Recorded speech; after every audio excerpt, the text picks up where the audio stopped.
오늘의 작품은 비프입니다. 네. 한글 부제목은 이제 성난 사람들. 성난 사람들. 네. 이게 비프가 네. 삑삑삑삑 하는 경고음 그 비프죠? 아니죠. 그럼 비프인가? 비프. BEEF. 그건 뭐예요? BEEF. 소고기요. 아, 소고기예요? 아, 진짜? 그 소고기 비프 맞잖아요. 그렇구나. 삑삑소는 BEEP고. 피죠? 네. 그렇구나. 근데 소고기지만 약자예요, 약자. 아, 약자구나. 그 마이클 베이가 아일랜드라는 영화에서 그렇게 얘기했잖아요. 누구나 햄버거를 좋아하지만 소를 만나고 싶어하는 사람은 없어. 약자인 거예요. 착취당하는 약자. 아, 그렇구나. 그냥 소고기라는 뜻도 맞고요. 그래서. 네. 자, 전체적인 내용 서머리를 우리 봉우리가 해주도록 하겠습니다. 진짜. 이거 내 코너가 아닌데 왜 그걸 제가 합니까? 아니, 우리가 뭐 이거 네. 소유권은 아니잖아. 그러면 봉우리 코너에 말한 우리는 뭐가 됩니까? 네? 혼자 할 거예요, 봉박 씨? 그러니까. 그거는 절대 안 되는데요. 그러니까요. 서머리 해봐. 일단 본 데까지 서머리 해봐봐요. 이제 저 스티븐 연이 네. 데니 조라는 캐릭터죠. 네. 마트에 뭘 사러 갔다가 뭘 사러 갔죠? 반품을 하는데요. 네. 반품을 안 해줘요. 안 받아줘요. 네. 안 받아줘요. 안 받아주죠. 그래서 거기서 약간 이미 짜증이 난 상태에서 이제 한 명 더 주인공이 있죠. 네. 여자분. 네. 그분 에이미 라우. 네. 그분하고 박을 뻔합니다. 차를. 네. 거기서 이제 화가 시작되는데 제가 2편까지밖에 못 봤기 때문에 네. 제가 본 데까지에서는 이 각자의 삶에서 그러니까 남녀 주인공이 네. 각자의 삶에서 점점 화가 쌓아가는 그 과정을 그려주더라고요. 네. 그래서 그게 충분히 이해가 가는. 그리고 그 사람들이 또 공교롭게도 둘 다 아시아인들이에요. 심지어 스티븐 여는 중간에 한국말도 하더라고. 한국인으로서의 정체성을 네. 자랑스럽게 갖고 있는 사람이에요. 그리고 그 부모님하고 통화하는 장면에서는 전형적인 그 한국 부모님의 그런 느낌도 나는데 그게 또 화를 나게 하는 또 요소로 작동해요. 그래가지고 화가 나는 그 장면들을 보여주면서 이게 두 주인공이 어떻게 터질지 굉장히 궁금하게 만들어줬다 나를. 미안한데 보진 않았다. 아니 근데 작품의 에센스는 제대로 파악하고 있는 거예요. 그러니까 2편까지 딱 그렇게 그 뒤로는 그 힘으로 굴러가는 거야. 맞아요. 그걸 극단화시키는 방식이니까. 네. 그리고 이제 그 옆에 역대급 바람 캐릭터들이 바람이란 말 쉽게 쓰면 안 돼요. 네. 역대급 분노 유발 캐릭터들이 막 정말 사정없이 쏟아지는데 저 이거 보면서 스트레스 좀 받았습니다. 재밌는데 스트레스 받아. 그러니까 여러분들이 이거 보시면 약간 이번 주 말에 이거 시간 날 때 그냥 이거 보면서 스트레스나 풀어야지라고 권하기는 어려워. 안 돼요. 스트레스 오히려 더 쌓여요. 화가 나는구나 실제로. 그러니까 이게 일단 캐릭터 배치가 굉장히 탁월합니다. 스티븐 여는요, 소위 이제 블루워커라고 말하는 굉장히 하층 노동자예요. 컨트랙터인가 하는 거죠. 네, 그러니까 뭐 도급업자라고 이야기는 하고 다니는데 이것저것 막 다 하던데. 정확히 말하면 이제 미국은 정원이라든가 전기 배선이라든가 이런 거를 집주인이 다루면은 너무 어렵잖아. 어렵고 진짜 사람 정식으로 부르면 너무 비싸고. 그렇지. 네. 그래서 특정한 사람한테 통으로 맡겨. 네. 그래서 컨트랙트 다 해주세요. 계약을 맺었다라는 식의. 그래서 알아서 위임해서 작업해 주는 사람 이런 정도의 뜻이지. 그러니까 이게 이거저거 다 뜯어고치는 사람이지만 집안 전체를 수리할 수 있는 사람이지만 역으로 말하면 어디 한 군데 특별한 기술은 없는. 네. 심지어 나무를 못 자르더라고요. 그리고 대표적으로 훌륭한 그 블루칼라 직업이 플러머 같은 거. 배관공. 되게 비싸고 인정받는다 그러더라고요. 우리 슈퍼마리오의 직업이 배관공 아닙니까? 네. 그래서 그런 배관공처럼 어떤 한 분야에 특정된 기술이 있는 사람이 아니라 그냥 도급업자라고 말하고 다니는 사람이고 나중에 내가 건설업을 하겠다라는 꿈을 갖고 있는 사람이죠. 근데 현실에서 번번이 좌절당하고 그리고 남동생이라고 하나 이제 지가 걷어매기는 애가 있는데 얘가 정말 그 분노 유발자 중 한 명이죠. 근데 진짜 교포 스타일로 딱 생겼던데 그 심지어 그런 분들은 강남에서도 몇 명 보여요. 되게 이런 교포 오빠 폄하처럼 이제 될 것 같아 좀 그렇긴 한데 한국적인 시각에서 보면은 그렇게 잘생겼다거나 그렇게 여자들이 좋아하지 않을 만한 스타일인데 그 영어 발음 인기 있는 걸로 나오잖아. 그 기름진 영어 발음과 저음의 목소리 조합과 그런 걸로 정말 일도 가진 거 없는데 그걸로 소위 여자를 후리고 다니는 후리고 다니고 싶어 하는 것처럼 보여지고 싶은. 근데 사실 이 친구도 전혀 실속이 없어요. 실속이 없어요. 실속이라고는 1도 없어. 실속 없지. 실속 전혀 없고요. 끽해봐야 한다는 게 뭐 인스타. 인스타로 좀 예쁜 여자들한테 DM 보내가지고 작업 치는. 그렇지. 네. 그러니까 형은 남의 집 고치는 작업하고요. 동생은 남의 여자 꼬시는 작업하고요. 작업 브라더스예요. 그러니까 이 친구는 이렇게 꿈은 적당히 있는데 현실이 시궁창인 사람이고요. 여자 에이미라우 같은 경우에는 정말 그 뭐라 그러지? 잘 나가던데? 그러니까 내 엉덩이를 머스팅 마이 에스라 그러나요? 정말 열심히 했다. 예, 정말 내가 맞아요. 정말 모든 걸 다 갈아 넣어서 성공한 사람이에요. 네, 맞아요. 예. 성공의 상징으로 뭐가 나오냐 그러면 벤츠의 GLE SUV가 나옵니다. 거의 없다 요즘 굉장히 눈여겨보고 있는 모델이고요. 맞아요. 네, 그걸 보는 순간 저 사람 성공했구나라는 미국에서 성공한 사람이구나라는 확신을 갖게 됐어요. 네. 근데 거기도 보니까 가장 가까운 가족들이 제일 빡치게 만들는 것 같은데. 야, 그렇지. 중요한 포인트죠. 예, 이게 또 중요한 포인트. 스티븐 연도 마찬가지고 그쪽도 보니까 가족들이 막 남편 너무 이상하고 막 그러던데요. 그러니까 우리가 행복의 어떤 그 거처, 그리고 나를 위로해주고 나를 안아주는 어떤 피난처라고 생각해야 되는 가족이 제일 짐이야. 짐이고 제일 열받게 하고 분노하게 만들고. 그 남편이라는 사람이 정말 뭐랄까 정말 저 주변에 그런 사람 있으면 그러니까 사태말로 진짜 어디 같이 등산 가서 밀어버리고 싶은 스타일이에요. 네. 그렇죠. 약간 저런 사람이 있다고 이런 생각까지 들던데. 충분히 가능하죠. 가능하죠. 가능하죠. 교수님한테 이 캐릭터 분석을 좀 부탁드리고 싶어요. 그 남자분? 남편? 네, 남편. 그러니까 이게 그 미술가 집안에서 미술가로 하는데 보통 이제 미술가 집안에 다른 것도 다 마찬가지긴 하지만 아버지가 유명하면 또는 어머니가 유명하면 그 자식 세대가 되게 불행해지는 경우가 많거든요. 이건 곧바로 비교되는 능력이니까. 그렇죠. 예술 쪽이나 스포츠 쪽은 바로 비교되잖아요. 정확한 예로 마이클 조던의 아들들이 있습니다. 그러니까. 되게 불행하죠. 차두리 선수도 되게 힘들어했어요. 은퇴하고 나서 되게 힘들다고 고백을 했잖아요. 그러니까 남들보다는 잘하지만 아버지를 뛰어넘을 수 없어. 그렇지. 태생적으로 안 돼. 근데 그걸로 넘겨받은 유산은 또 세. 그렇지. 그러니까 이걸로 야 너 누구 아들이야? 그다음에 그것도 팔면은 돈도 되고 이제 이러는 거니까. 그러니까 부정할 수가 없어. 네. 그러니까 아버지 밑에서 있는데 와이프를 그래서 만난 게 된 사람 아니야. 와이프는 사실은 그렇게 높은 계층 출신은 또 아니기도 하니까. 아니죠. 네. 상류층으로 들어가고 싶어하는 아시안인 거니까. 그런데 정작 돈은 이 사람이 다 벌어와. 근데 이 남자가 또 재밌는 게 아버지가 남겨준 의자가 있어요. 그렇지. 이게 의자가 예술품이라는 것도 너무 웃기지 않습니까? 예술품 의자래. 근데 와서 보고 이야 멋져 막 최고의 작품이야 이러는데 내가 보면 그냥 의자야. 그러니까 모르는 사람한테 그냥 의자란 말이에요. 근데 그걸 잡고 있는 사람이에요. 그렇죠. 그 남편 집안은 그러면은 잘 나가기만 해요? 아니면 집도 잘 살아요? 원래는 잘 살았죠. 원래는 잘 살았는데 약간 몰락한? 점점 돈은 나올 데 없고. 돈은 그렇지. 없구나. 작품 하나씩 팔았고. 그 부인이 벌어오는 돈으로 먹고 살아야 되는 거야? 결국은 그래서 자기가 와이프 역할을 하죠. 가정주부 역할. 맞아요. 자처하죠. 1편부터 나와, 맞아요. 자처하는데 그게 절대 좋아서 한 거 아니에요. 그러니까 꼬여있지. 이게 이제 꼬여있구나. 엄청나게 꼬여있어. 어쩐지 너무 이상하게 행동하더라. 그리고 그 꼬여있는 걸 자기 와이프한테 계속 보복하거든요. 근데 그 방식이 재밌어요. 와이프가 화를 내고 막 이성을 잃은 것 같으면 와가지고 자기야 우리 같이 명상하자. 맞아. 그러니까 내가 너보다 돈은 못 벌지만 내가 너보다 정신적으로 성숙한 인간이야라는 걸 끊임없이 가스라이팅합니다. 그게 꼬여 있어서 그런 행동을 하는 거예요. 엄청 꼬여 있는 거예요. 그 2편까지 보면 그게 이해가 안 가요. 그러니까 왜 저러는 거야 도대체? 나름대로 번듯한 남편인 것처럼. 맞아요. 근데 이 여자의 불행의 근원이지 사실. 그러다 보니까 솔직히 이게 이 여자는 사실 본전 생각도 있거든요.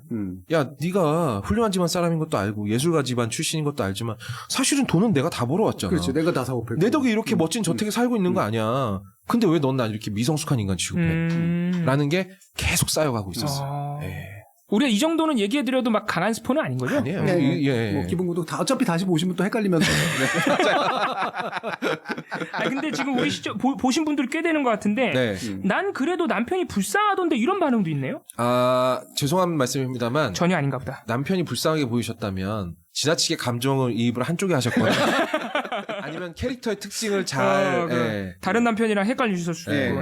여기서 이제 물론 또 제가 또 높아심의 한마디 말씀을 드리면 저희가 요 미디어 관련된 얘기를 할 때 이런 감상이나 이런 평가가 옳습니다라고 얘기하는 그렇죠. 게 아니라 아니에요. 그게 아니에요. 그러니까 각자의 감성이나 각자의 판단들은 충분히 존중받을 수도 당연히 있는 거고 다만 이야기를 풀어가기 위해서 이제 하나하나 다리를 놓는 거죠. 왜 분노로 이어질 수밖에 없고 왜 네. 가족은 불행해졌는가. 네. 그러기 위해서는 이 남편은 훌륭할 수가 없는 거야. 그렇죠. 훌륭하면 안 되지. 네. 훌륭하면 이 여자가 잘못한 거잖아. 여자의 분노에 근거를 불어넣어줘야 되거든. 오케이. 그래서 이 여자는 근데 또 일이 잘 되느냐. 일은 되게 중요한 지금 기로에 서 있거든요. 맞아요. 사업이. 자기가 만든 회사를 통째로 매각할 지금 매각하기 직전입니다. 근데 이 매각이 왜 하게 된 거냐 그러면 열정을 잃었어요. 맞아요. 왜냐면 가족들이 별로 고마워하지도 않고 예, 그냥 뭐 오히려 나는 오히려 내 자식하고 이런 시간 다 뺏기고 이러니까 오히려 애 입장에서 보면은 아빠가 훨씬 친밀하잖아요. 그러니까 친밀감으로 그 남편한테도 밀리고 이런 상황이 짜증나서 그냥 매각하고 난 맘 편히 살겠다. 마치 뭐 이제 안드로이드 구글에 매각하는 것처럼 어떤 대기업으로의 매각을 앞두고 있는 상황이고요. 근데 거기도 사사건건 태클이 걸립니다. 남편이라는 놈이 와가지고 그 우리 회사 사갈 회사 사장한테 이 사람이 의자 팔려 그러니까 절대 안 돼요. 막 이러면서 약 올리고 앉았어요. 그렇지. 천불이 나죠. 그게 꼬인 거지. 자기의 네. 유일한 자존심이니까. 네. 근데 또 남편 입장에선 이것마저 팔아버리면 나는 아버지의 유산을 갉아먹는 놈이 돼버리거든. 절대 양보 못하지. 근데 얘기를 듣고 보니까 되게 일상적으로 있을 법한 분노다. 그럼요. 그렇죠. 네. 누구나 겪을 법한 그럼요. 분노네. 특히나 미국 사회에서는. 네. 그렇죠. 심지어 미국 안에서 아시아인 아니에요? 그러네. 그러니까 몇 배 이상 노력하지 않으면 성공이 어렵단 그렇죠, 말이에요. 그렇죠. 네. 그러니까 다른 그냥 미국인들도 충분히 느낄 수 있는 분노인데 그게 이제 아시안이라고 하면 네. 사실 다른 분노가 거기 얹혀지니까 다른 그렇죠. 짜증나는 일. 기본적인 그게 또 있죠. 피해의식이 있죠. 네. 네. 거기에도 결국은 백인 커뮤니티가 하이소사이티를 그냥 구성을 하고 있잖아요. 네. 근데 그걸 뚫고 돌려가려고 얼마나 노력을 하는 이제 네. 아시아인이에요. 예. 거기 코리안도 나오고 이제 중국계 싱가포리안이나 뭐 이런 사람들도 나오고 이제 그러는데. 네. 그게 가지고 있는 사실 미국 사회에서 이 그 소수인종들이 겪는 특히나 상류층으로 뚫고 다니기 위해서 너무나 어려움. 거기 백인 여성은 돈도 많고. 맞아. 완벽해 그냥. 너무 여유로워. 막 도 같은 거 되게 좋아하고 막 왕관 같은 거 이렇잖아. 그런 것도 나와요. 그러면서 되게 비참하게 이제 되죠. 그 백인 여자가 어려움이랍시고 말하는 게 나는 우리 직원들 보는 데서 돈을 펑펑 쓸 수가 없어. 걔네들이 소외감 느낄까봐. 혹시 그 사람이 그 인수하려는 그분이에요? 네, 맞아요. 네. 그분이구나. 그러니까 이 여자는 이걸 속으로 보면서 속으로 속으로 진짜 삿된 말로 이런 그렇지. 얄미운 XX 했을 거 아니에요? 그렇지. 근데 그것도 대놓고 말도 못해.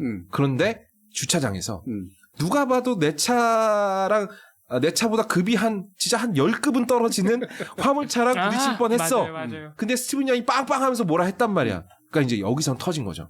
네. 와, 근데 운전 잘하더라고요. 팍 쫓아가가지고 차가 좋은 거예요. 차가 좋은 거야. 차가 좋은 거예요. 네. 스티븐 연이 졌어요. 그래서 솔직히 질 수밖에 없어요. 졌어. 네. 차가 너무 차이 어떻게 쫓아갑니까? 말도 안 되죠. 더 열받잖아. 네. 스티븐 연.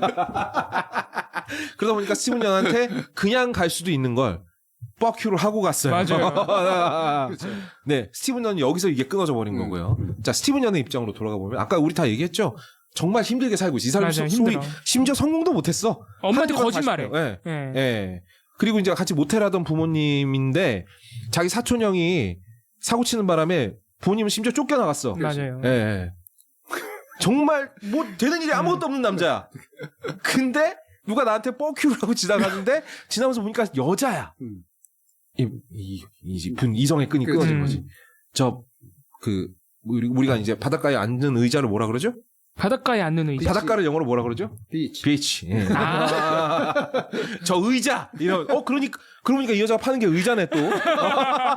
사실은 정확한 건 의자가 아니라 식물이지, 식물. 예, 그렇죠. 네. 의자는 아빠. 남편 거구나. 그러니까 정말 진짜 스트레스가 여기까지 쌓이는 두 캐릭터가 만나서 터진 거예요. 만나는군요, 결국엔. 나중에 여러 번 만나요. 서로 만나요? 하니까. 네, 서로 복수하려고. 서로 요즘에 또 SNS 시대니까 좀만 파보면 나오잖아. 이 영화에서도 SNS가 굉장히 효율적으로 잘 쓰이더라고. SNS 아주 영리하게 써먹은 시리즈예요. 네, 그래서 처음에는 스티븐 연이 쫓아가서 이 여자 집을 수리해주겠다고 뻥을 치고 들어가서 화장실 대리석 바닥에 오줌을 싸고 나옵니다. 야, 이거 재밌는 드라마구나. 재밌어. 재미는 확실히 있어. 진짜 찌질하게 상대를 열받게 하는 복수를 서로 해. 네. 근데 처음에는 여자가 일방적으로 이겨요.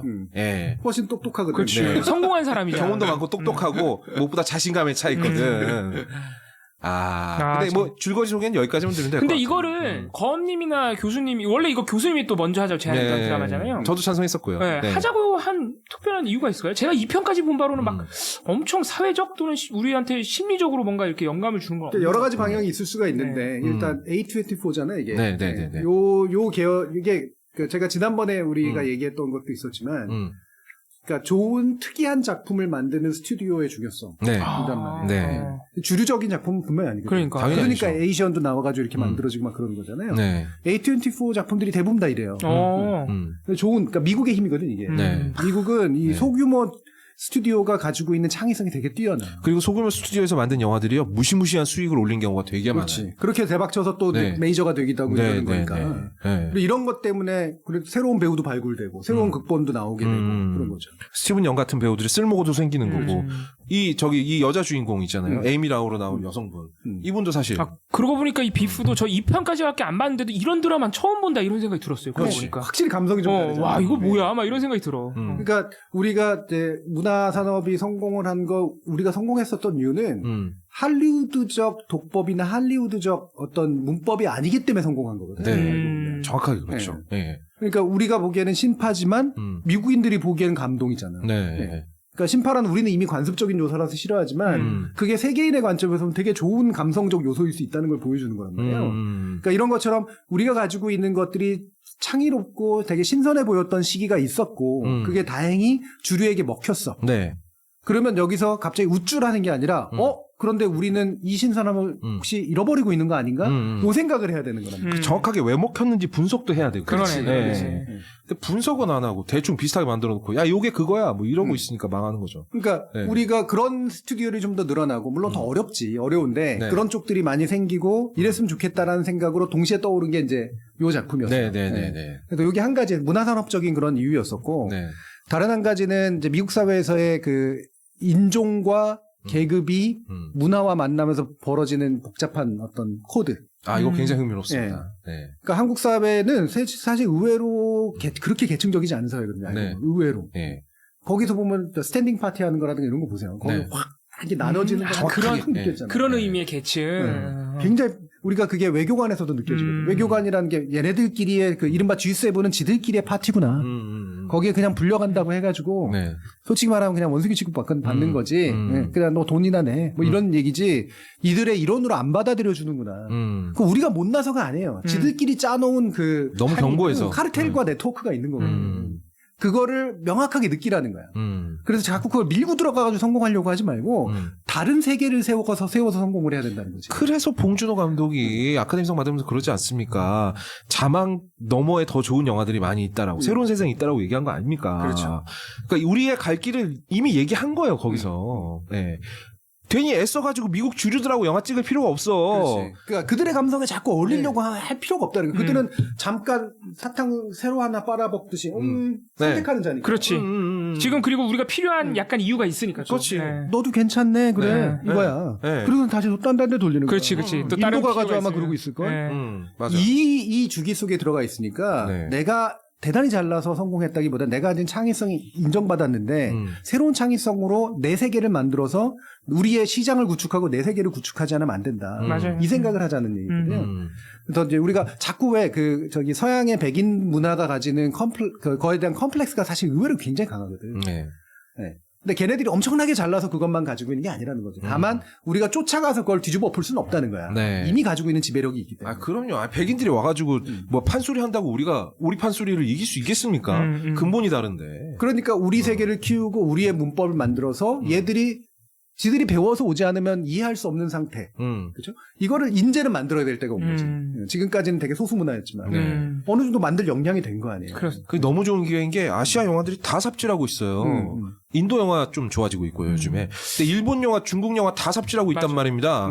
이런 좋은 기회가 어딨어. 이때 뛰어나가야지. 한국 이런 지금 영상 컨텐츠 뭐 영화든 드라마든 어느 정도 지금 약간 정책이 위기감이라고 두 분이 많이 말씀해 주셨지만 왜 그래도 이 정도 역량이 되고 봉준호나 박찬욱 같은 심지어 그 전에 뭐 임권택 감독도 있었고 이런 우수한 역량이 어느 정도 쌓인 것 같은데 왜 우리가 이제 비프를 만든 그런 스튜디오 같은 이렇게 안 나올까요? 그러니까 그건 사실은 사이즈에서 와요. 솔직히 우리나라는 문화산업의 사이즈가 그렇게 큰 편이 솔직히 규모 아니거든요. 시장이 크지가 않다. 그리고 실제로 관객들의 문제도 있고 관객들이 이제 물론 이건 관객들의 문제로 삼으면 안 되고 관객들을 끌어내는 건 창작자 역할이니까. 네. 근데 관객들의 소비도 그렇게 아주 긍정적인 방식의 소비는 분명히 아니거든요. 아니죠. 절대 아니죠. 근데 그거를 좀 뭐라고 한다 해서 관객은 안 바뀌어요. 그렇지. 관객은 너무 거대한 존재이기 결국은 때문에 매력을 느끼게 결국은 자꾸 매력을 줘서 바꾸는 수밖에 없어. 시청 습관을 만들어야 돼. 근데 우리나라의 시청 습관이 좋은 면도 있고 나쁜 면도 있어서 그래도 괜찮은 감독들을 키울 만한 시청 습관 정도는 있었던 거지. 근데 지금 그게 자꾸 어딘가로 뺏기고 있거든.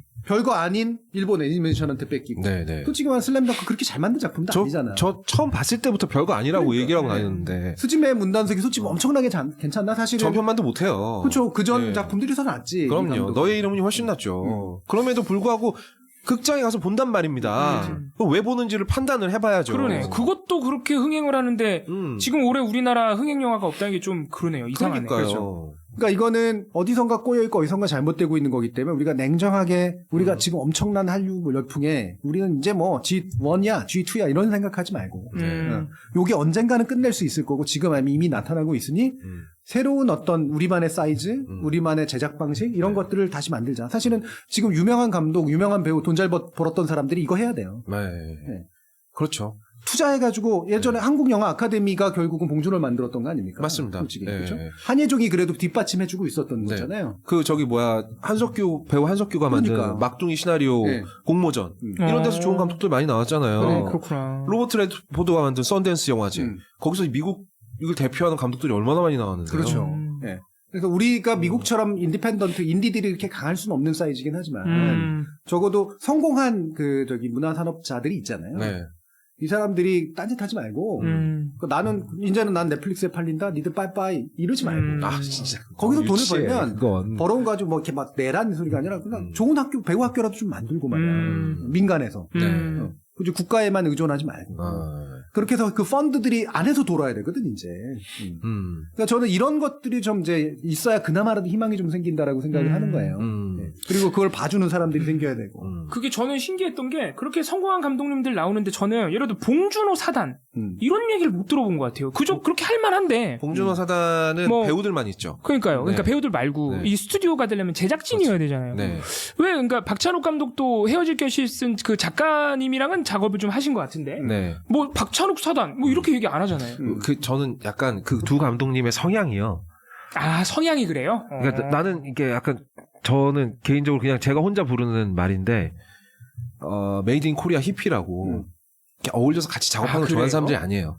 예. 맞아요. 그리고 원래 이분들 성향이 그래. 예. 그 데뷔작부터 하도 제작사 투자자들한테 많이 휘둘려가지고 학을 떼는 사람들이란 말이에요. 그러니까 솔직히 말하면 봉준호나 막 이렇게 좋은 창작을 하시는 분들은 무리 짓는 거 싫어합니다. 솔직히. 네. 대부분의 좋은 그래요? 감독들이 그래요. 그냥 재팍하고 술 먹고 막 이래야 되는데. 아 근데 좋은 스튜디오급으로 이렇게 성장하려면 어쨌든 그런 이렇게 성장을 해야 될 이게 텐데. 어디나 학문 분야에도 학문 관료들이 필요하고 예술 분야에 예술 관료들이 필요하거든요. 거의 돈이 모이는 데가 있어요. 그러니까요. 자본이나 공공기금 모인 데에서 그거 잘하는 사람들은 다 향방하고 그렇죠. 창작력이 별로 없는데 한 번 잘 만들어 가지고 다 평생 울고 먹는 사람들이 있거든요. 제가 이름 대진 않겠어요. 네. 이 사람들이 좋은 자리 다 꿰차고 앉아가지고 다 이렇게 꼬고선 마치 후배들을 위해서 얘기하는 것 같지만 알고 보면 진짜 꼰대짓 하고 있는. 예, 지 잘 나갈 때 얘기하고. 네, 돈 잘못 쓰고 있는 상황들이 되게 많습니다. 네. 네. 그러니까 좋은 똑같아요. 정치도 보면은 좋은 정치인들이 안 들어가고 욕심 많은 사람들이 들어가듯이 돈과 권력이 모이는 곳에서는 이상한 욕심 많은 노인네들만 많아요. 네. 좋은 노인분들도 있겠지만 문화계가 그게 특히 심해. 네. 근데 이 부분을 어떻게 갈아치울까? 이 부분을 고민을 해야 돼요. 스포츠계도 사실은 그렇듯이. 맞습니다. 네. 그 한국 영화계가 앞으로 산적한 문제 중에 하나가 워지니악 같은 사람은 있어요. 스티브 워지니악 같은 사람 천재들은 있단 말이에요. 근데 스티브 잡스 같은 인간이 없는 거예요. 사업가가 없구나. 네. 그래요. 맞아. 그런 게 필요하거든요. 네. 엔트러프러너 같은 사람들이 있어야 돼요. 네. 여기서 윤재균 감독을 스티브 잡스 같다라고 얘기하지 맙시다. 네. 지금 근데 그건 시청자분들이 아니에요. 날카로운 게 JK 사단은 있다. 바로 이봐. 말씀하시니까. 네. 이분들은 사업을 잘하는 사람들인 거지. 그러니까 사단을 만들어가지고. 이분들은 굳이 뭐 얘기하자면 먹는 걸로 장난치는 음식 프랜차이즈 같은 거예요. 네. 제 개인적인 의견일 뿐입니다. 네. 개인적인 의견인 꼭 밝히세요. 네, 네. 개인적인 위험해. 개인적인 의견입니다. 그리고 또 하나. 저는 이 시리즈 보면서 교수님하고 이 얘기하면 좋겠다라고 생각한 게 현대인들은 왜 이렇게 화가 가득 차 있나? 아, 네. 맞네. 아, 그게 그런 사실은 원래는 그래서 오늘 하려는 그런 포인트는 사실 이거였죠. 네. 앞에 건 지난번 포인트였고. 예. 제가 파악한 바는 이래요. 첫 번째 화가 터져나가는 조건은 익명성이다. 제가 나에 대해서 몰라. 맞아요. 내가 어떤 사람인지 몰라. 그래서 스티븐 연이 처음에 이 여자랑 이렇게 인스타그램 찾아가지고 이 여자한테 음성 메시지를 남겨요. 뭐라 그러냐 그러면 나 완전 짐승 같은 놈이야. 나 잘못 건드리면 너 진짜 후회한다. 뭐 계속 이렇게 얘기를 해요. 근데 이 말을 나를 아는 사람에 대해서는 쓸 수 없는 말이잖아. 그렇지. 네가 날 몰라서 그래. 근데 사실은 걔가 날 모르니까 화를 내고 있는 거예요. 아, 내가 어떤 인간인지. 현대 사회의 익명성이 사실 익명성이 아니면 낼 수 없는 화를 낼 수 있게 도와준다. 그렇지. 약간 이런 개념이네. 공간을 열어주는 거예요. 대표적인 게 그 콜센터 상담원들한테 화내는 사람. 그렇죠. 그러네. 자, 두 번째 조건. 만만해 보여야 돼요. 스티븐 연 입장에서는 저 여자는 비싼 차 타고 있지만 여자거든요. 나보다 약자라고 생각하는 거야. 약자라고 생각되는 거야. 그런 것도 중요해. 저게 아주 그냥 잘난 척이나 하고 다니지만 사실은 여자다. 그렇지. 그럼 현대 사회 뿌리 깊은 어떤 우리가 맨날 얘기하는 계급 의식 같은 거, 개개인에 숨어 있는. 네. 그러니까 차별 의식이라고 차별 의식 좀 더 좋죠. 네. 그러니까 힘의 강한 것과 힘의 약함을 순간적으로 파악하는. 네. 여자 입장에서는 스티븐 연은 무슨 저 따위 차를 몰고 다니는 놈이. 그렇지. 거기는 계급 의식. 그렇지. 거긴 또 계급 의식이구나. 차를 보고. 그리고 내 자부심을 건드리는 거야. 저게 지금 내가 여자라고 우습게 보여? 그렇지. 내가 자수성가한 사람이야 미국에서. 이 부분. 그러니까 그 모르는 익명성을 가지고 있는 나보다 만만해 보이는 사람이 내 어디를 건드려야 돼요. 뭐 자존심이 됐든 뭐가 됐든. 얼마 전에 그 카페에서 난동 부린 사람들 있잖아요. 정확하게 갔죠. 네. 만만해 보이는 나를 모르는 애가 와서 감히 날 건드렸어. 내가 여기서 담배 좀 피겠다는데 말이야. 그러니까 컵 집어던진 거 아니에요. 그렇지. 네. 나보다 센 사람, 모든 면에서 센 사람이 나를 짜증나게 하면 앞에선 못 내거든. 식소리 못하죠. 그럼 교수님 파악하시는, 그러니까 여기에 좀 더 추가하실 만한 요건이 있다면. 네. 저는 일단 두 가지 굉장히 잘 지적을 해서 이거로도 충분하다고 생각하는데 첫 번째 현대인의 익명성, 그러니까 생면부지의 사람들하고 너무 자주 만나죠. 접촉이 너무 많구나. 그렇지. 옛날에는 생면부지의 사람하고 거의 잘 안 만났고. 그러네. 이것도 있네. 동네 돌아다니면 다 아는 사람이고. 그러니까 제가 지난번에도 표현했었던 덤바 법칙 얘기하면서 했었지만 모르는데 많아. 맞아. 맞아. 그러니까 내 수용 능력을 초과해. 그러니까 짜증나는 거죠. 그러니까 이게 현대인들이 불과 몇십 년 전하고 달리 기본적인 쌓인 짜증이 좀 있겠어요. 그럼요. 우리가 가지고 있는 지금 조건은 짜증과 분노가 날 수밖에 없는 여러 가지 조건들이 있습니다. 제가 오늘 아침에 오다 MBC 라디오에서 들었던 건데, 남성이든 여성이든 직장으로 출근해야만 하는 삶을 살기 시작한 지가 길어봤자 200년. 그러니까. 한국 사회는 사실 한 7, 80년 된 거예요. 맞아요. 이게 얼마나 짜증나는 일입니까, 사실. 맞아. 내 삶의 라이프 패턴을 뺏긴 거 아니야, 맞아요. 일어나기 싫은데 일어나가지고, 억지로 막 사람들 사이에 막 껴가지고 대중교통 타고 움직이면서, 얼마나 짜증나. 그렇죠. 그러니까, 내가 짜증을 낼 수 있는 여러 가지 조건들이 산업화 도시화의 과정을 통해서 이미 쌓여 있어요. 그러니까 내가 감당할 수 있는 라이프 패턴이 아니거든, 사실. 그러니까 이게 원래 인간이라는 종이 감당할 수 있는 것도 좀 아니잖아요, 사실. 원래 그렇게 살아온 지 얼마 안 됐으니까. 그러니까 여기서는 뭔가를 터뜨릴 수밖에 없는데 문제는 두 번째 권력. 위계관계나 적어도 얼굴 아는 사람들 사이에서는 못하지. 여기도 얼굴 아는 사람들 사이에서는 이렇게까지는 못하잖아요. 맞아요. 원래 그래서 기존의 공동체나 지역 공동체에서는 대놓고 막 서로한테 싸우고 막 이런 게 별로 없었어요. 그런 일 한번 하면 온 동네가 난리가 났잖아요. 부담이 엄청 되는 거거든요. 그건 내가 이제 이구 가야 되고 지구 가야 되는 부담이니까. 그래서 권력적으로 약한 데를 자꾸 뚫고 들어가서 익명성을 활용해서 이제 화를 내려고 하게 되죠. 분노를 쏟아내는 이제 배출구가 있다는 거야. 그게 주로 이제 감정 노동자들이에요. 그럼 어떻게 보면 우리 현대 사회는 꼭 물론 정부가 사회적 분위기를 만들어주는 역할도 중요하겠지만 기본적으로 약자를 향한 어떤 화해 배출이나 혐오의 가능성을 항상 열어놓고 있는 사회네요. 그럼요. 사실은 폭탄 한 발씩 다 있는 거야. 그쪽으로 뚫어준 거예요. 채널링이라고 하는데 이 흐름이 너무 많으니까 넘칠 거 아니야. 위험하잖아요. 그러니까 이쪽으로 이렇게 길을 몰아줘요. 되게 위험한 사회. 우리 일부에서 얘기했었던 트럼피즘이 바로 이런 거예요. 그걸 조금 더 확실하게 공개적으로 열어주는군요. 그러니까 소모가 심해져. 그렇게까지 미워해서 필요 없거든. 사실 아무리 내가 외국인이 밉고 예를 들면 뭐 남성 입장에서 여성이 밉고 여성 입장에서 남성이 밉고 그래도 이 정도 감정일까 솔직히? 그 상대에 대한 우리의 믿음이 나를 뒤집어 버릴 정도로? 이 안에 있는 것처럼 내가 망가질 정도로 내 감정이 그렇게 분노해야 할 감정인가? 아니잖아요. 근데 그거는 막 이렇게 몰아서 더 크게 터뜨리게 만들어주고. 혐오는 사실 그런 표현이에요. 네. 실제에 대한 반영이 아니라 나의 짜증의 표현이야. 맞아. 사실은 사실과 다른 경우가 많잖아요. 그 혐오하는 이유가. 예, 지금 전장현 욕하라고 몰아나오면 비슷한 맞아요. 예. 사실은 그 부분들 하나하나 따지면 이분들이 정말로 전장현이 너무 싫고 장애인 싫고 이거 아니에요. 인간적으로 사실 그러기는 어렵죠. 어렵죠. 네. 근데 이유를 찾아주는 거지. 그렇죠. 이유를 찾아서 같은 인간이 와가지고 찾아서 솔직히 우리의 불편도 중요한 거 아니야? 장애인의 불편도 중요하지만 왜 쟤네들은 저렇게 불공정해 그러? 팍 하고 불을 붙여주는 거지. 내 분노와 짜증을 저쪽으로 채널링을 시켜가지고 네. 저쪽으로 가도록 만드는 거예요. 이런 일들을 지배계급이나 통치계급들이 해요. 네. 상당히 많은 부분에서. 네. 야, 그건 무섭다. 그러니까 원래도 그런 가능성이 너무 많은 사회인데 정부가 권력자가 심지어 그걸 부추기면 솔직히. 예. 근데 이렇게 공통된 분노를 가지고 있으면 결집이 쉬워지거든요. 그래서 그 일부 한국 교회들이 항상 적을 찾잖아. 그렇죠. 네. 공산주의자 찾았다가 동성애자 찾았다가 아니 이게 또 성소수자라고 얘기해야 되겠죠. 생각해보니까 아까 말씀하신 익명성이랑도 연결이 되네. 그래. 그렇게 한번 탁 터트려주면은 그냥 다들 막 내가 누군지 모르니까 인터넷에서 막. 그리고 나는 심지어 내가 화낸 대상도 누군지 몰라. 그쵸. 특정되지 않은 사람이야. 그냥 더러운 놈들 이러면서 화낸단 말이야. 야, 여러분 인터넷을 끊어야 돼요. 그러니까 제가 자꾸 댓글에 신경을 쓰고 여러분들의 말씀하시는 방식이나 표현에 신경을 쓰고 네. 저희들도 조심해서 대부분 사려 깊게 표현하려고 노력하는 이유 네. 이게 뭐 비겁하거나 뭐 점잖으려고 고매하려고 하는 게 아니라 우리의 감정이 이렇게 쉽게 말로 건드려질 수 있음을 제가 너무나 명확히 알기 때문이에요. 네. 그리고 특히 유튜브 채널은 유튜브 공간은 아무리 공동체라고 느끼는 사람들이 모여있다고 하더라도 순간 남대입니다. 네. 순식간이죠. 순식간에 남대요. 그러면 정말로 어떻게 인간에게 저런 말을 쏟지 할 정도의 감정이 막 쏟아져 나와요. 네. 그건 사실은 그 사람의 문제가 아니라 나한테 쌓여있는 내 안에 쌓여있는 짜증이야. 맞아. 네. 그걸 계기를 잡아가지고 그냥 조지는 거지. 맞아.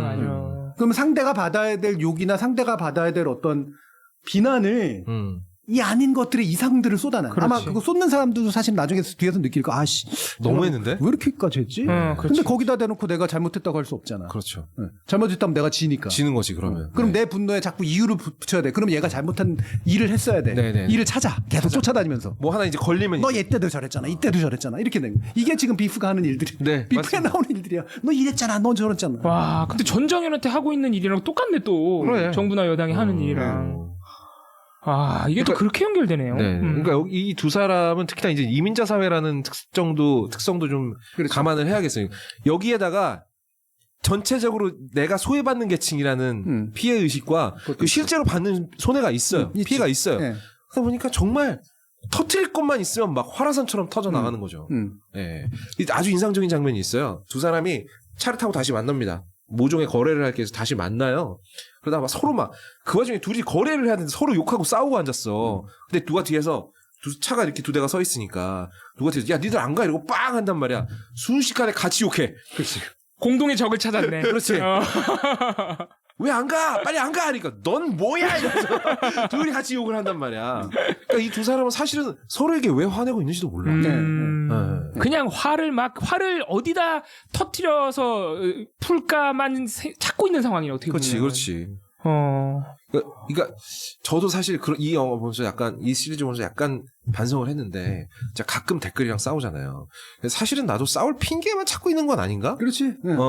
내 안에 짜증이 평소에 스트레스가 쌓여 있으니까. 그러니까 내 인생에 짜증나는 점을 댓글과 싸우면서 풀고 있는 건 아닌가? 저는 인정하고 앞으로는 이제 인정하고 싸우기로 했습니다. 안 싸우겠다. 네. 아까 우리가 지성주의 반지성주의 얘기하다가 내가 모른다는 걸 알아야 된다. 그래야 반지성주의를 살피할 수 있다. 그렇지. 요건 어떻습니까? 알긴 아는데 그래도 그 행동을 계속해요. 나는 지성에 문제가 없고 성격에 문제가 있어. 자, 팔 하나 잘라서 그냥 넘어질라. 꼬리 잘라 던져버리는 거야. 대단해. 아니 아까 어떤 시청자분이 거엄님 교수님은 어떻게 짜증을 푸세요라고 질문 올려주셨는데 이렇게 짜증을 푸신답니다. 네. 거엄님. 네, 저는 좀 만만하면 들이받아요. 제가 오늘 회원레터 했었는데 저도 제가 요즘 짜증을 내고 있고 분노가 잦아지고 있다는 걸 느끼면서 되게 많이 부끄러워져요. 네. 나도 크락션도 많이 울리고. 네. 얼마 전에 저한테 그 렌트카에 관련된 것 때문에 저한테 전화를 주신 분인데 제가 이분한테 굉장히 따지고 있더라고. 어느 순간. 물론 내가 보기에는 잘못된 일처리이긴 했었지만 그렇다고 그 사람이 그 욕을 하필 네. 그때 나한테 전화를 걸었기 때문에 딴 사람이 욕을 먹을 수도 있었던 그렇죠, 건데. 그렇죠. 다음 소위 갑자기 생각나면서 아씨 내가 왜 이랬지?